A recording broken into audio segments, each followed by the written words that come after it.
എനിക്ക് ശരിക്കും പണി കിട്ടിയൊരു വർക്കായിരുന്നു കേട്ടോ അത്. ഒരു അംബ്രല കട്ട് മിഡിയും ക്രോപ്പ് ടോപ്പായിരുന്നു അവർ ആവശ്യപ്പെട്ടിട്ടുണ്ടായിരുന്നത്. ഇതായിരുന്നു അവർ മോഡൽ അയച്ചു തന്നത്. പക്ഷെ അവർ എടുത്ത മെറ്റീരിയൽ ഫുള്ള് സ്റ്റോൺ വർക്കും ബീഡ്സൊക്കെ ഉള്ള ഒരു മെറ്റീരിയലായിരുന്നു. ഇതിപ്പോൾ എന്തായാലും മെഷീനിൽ തട്ടിയ മെഷീൻ പോകുമെന്നുള്ളത് അറിയാം.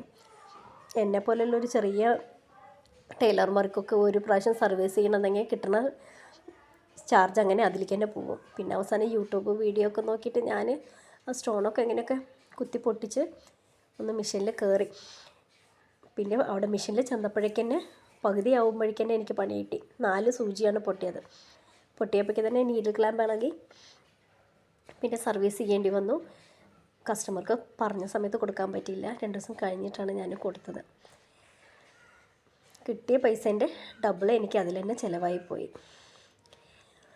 അപ്പോൾ ഇങ്ങനെയുള്ള മെറ്റീരിയൽ സ്റ്റിച്ച് ചെയ്യുമ്പോൾ എല്ലാവരും ഒന്ന് സൂക്ഷിക്കണം. എനിക്കുണ്ടായ അനുഭവം ആർക്കും ഉണ്ടാവാൻ പാടില്ല. അതുകൊണ്ടാണ് ഞാനിത് ഇടുന്നത്.